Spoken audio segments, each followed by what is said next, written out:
Welcome to Spurs Focus, your go-to spot for daily Tottenham news, transfers, and match updates. Don't forget to support the channel by hitting that subscribe button now. Let's dive into today's top story. A decade ago, Bodo Glimt were nearly bankrupt and washing their own kits.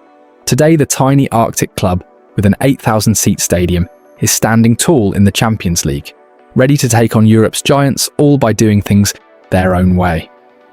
In some ways, Bodo Glimt's run to the league phase of the Champions League might feel like a miracle, but in others, it's the most natural thing in the world.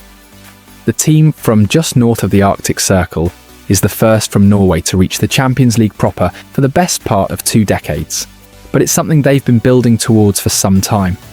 Back in 2021/22, they beat Jose Mourinho's Roma 6-1 in a group stage game in the Conference League, eventually reaching the quarter-finals of the competition. And last season they beat big hitters Olympiacos and Lazio en route to the Europa League semi-finals, losing to Tottenham. Tonight, they're home of Aspmyra Stadion, the smallest in this season's Champions League with a capacity of just over 8,000. Welcome Spurs once again. Barely a decade ago though, things looked very different. Håvard Zakariasen, the club's former player and current sporting director, joined the backroom staff upon retiring in 2011 and faced a very different reality to the one we see today. It was a completely different club than today because we were almost bankrupt. We didn't have a kit manager. Zakariasen tells Mirror Football, "We had to fire the kit manager because we couldn't afford him. So we actually washed our training gear at home and we came ready to go to practice. Then you have to do everything. You have to be the kit manager, you have to arrange the trips, you have to be a part of everything, including what I do now. So I think the knowledge of the holistic part of the football club is somehow good to have. Then you have respect for the roles of everyone. And you see that everything has to come together. We have a quarter-final in Conference League. We have a semi-final and Europa League. So it is weird because when we qualified for Champions League, I can say that I felt like, okay, yeah, this makes sense. Because it was weird, but it kind of felt well-deserved too. It's weird because I know the story of the club, and I know where we were 10 years ago. But also we've done a good job in the last years, so we kind of felt also that we deserve this opportunity.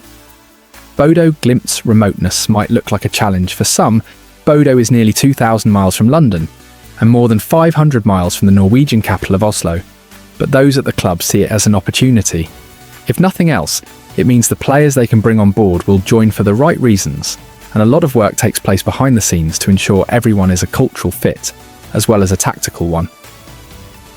In a world of multi-club models and cross-border partnerships, Zakariasen values another secret weapon, the concept of vores måte, which essentially translates as our way. If we try to copy something, we're just going to be a bad copy of something, he says.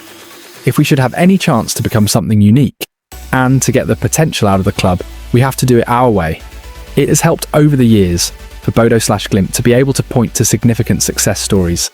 A prime example is that of Albert Grønbæk, who had been sitting on Aarhus bench when he moved to Norway in 2022 and left 2.5 years later as a full international, and ultimately Bodo/Glimt's record sale. Suddenly, the calibre of player who might previously have had second thoughts about such a remote move were beginning to welcome it. The club have also recruited smartly from within Norway, and one of those players, defender Jostein Gundersen, is under no illusions about the things which have helped the team thrive. We have a unique culture here. Everyone goes in the same direction. Everyone wants to take the next step. Gundersen says, "We are living far north in Europe, but we have a unique togetherness and culture that makes it a special place to play football in." Gundersen, 29, played every minute of the knockout stages in last season's Europa League and started the first league phase game in this season's Champions League.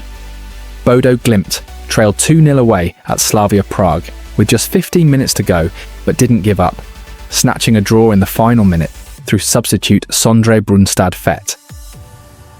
He describes Spurs as the best side he faced last season, but feels the Norwegians can cause problems for anyone who heads to Bodo this season. That includes the Europa League holders, but also Monaco, Juventus, and 2023 Champions League winners Manchester City. I think it might be a challenge to come here for a lot of teams, Gundersen adds. It's probably not the sexiest stadium for the world-class players that are coming here. For our sake, we just want to improve every single day, and that has now taken us to the Champions League. We are here to perform, and we feel like we deserve to be here. You can tell by walking in the city that the whole city and region is proud to be here, and that makes us proud. When sporting director Zakariasen reflects on the days leading up to Spurs' visit, he notes with a smile that autumn is coming. He's someone who enjoys the distinct seasons you get in Bodo, and that's no less than you'd expect from someone who grew up 100 metres from the stadium and lives even closer now. But he also enjoys the different pace of life compared to some of European football's bigger cities. For me, it's much better to live in Bodo and travel to London for a weekend, he says. Because if you like to, you have the city and you have all the good life, but you also have insane nature around you. The freedom you feel here. The nature around here is amazing. The life here is really easy because you can move from A to B. You don't spend any time in the traffic of your life in Bodo, and that has value. If you start for 2 hours every day in traffic, then you waste a lot of your life. It's perhaps this simpler approach which informs Bodo/Glimt's outlook for their European campaigns. There's been a buzz around the town thanks to the Champions League, perhaps a little more than before, but up there Forest Mortar means taking things as they come, rather than dreaming big and having to reset. When we kind of started this journey 5 years ago, we didn't have a plan of coming here, Zakariasen says. In football, you can make all these great plans and it takes two months or 1 year, and you can toss it in the bin. So it's a fact of football, I think. And it's probably a fact of life that the best way of working is actually doing it day by day, and grab all the momentums that you can have along the way, and just try to improve everything all the time.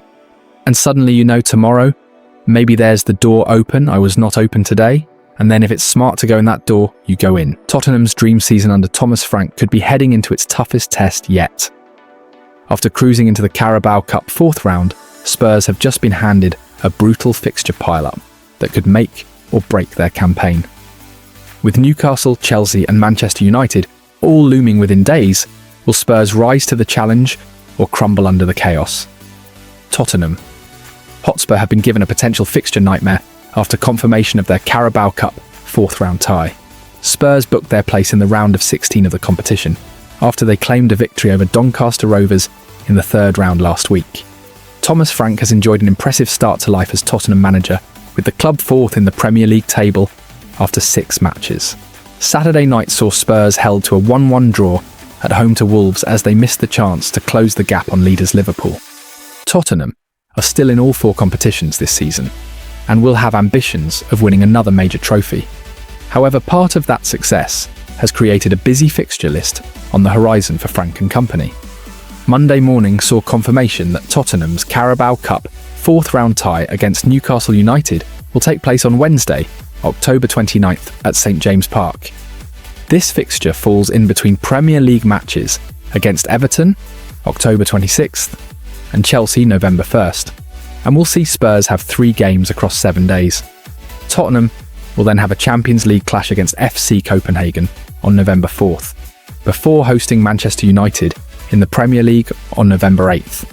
This run of fixtures means that Spurs will now have 5 matches across 14 days, leading up to the November international break. The draw with Wolves leaves Tottenham 4 points behind leaders Liverpool in the Premier League table. Frank admitted there was an opportunity to capitalise on Liverpool's defeat to Crystal Palace before reflecting on his team's performance. Yeah, I think if you looked before the game versus Wolves, you would say that there was a good chance for us to win, Frank told reporters on Saturday. So it's never easy. That said, I hoped and believed if we hit a top performance, we would win. We didn't hit a top performance. I think we hit an average performance. But you do that sometimes. So yeah, we got a point on a day when not everything worked, and then we move forward. Grimsby Town versus Brentford, 7:45 p.m. Sky Sports plus Wycombe Wanderers versus Fulham, 7:45 p.m. Sky Sports Plewdod Wrexham versus Cardiff, 8 p.m. Sky Sports or ITV.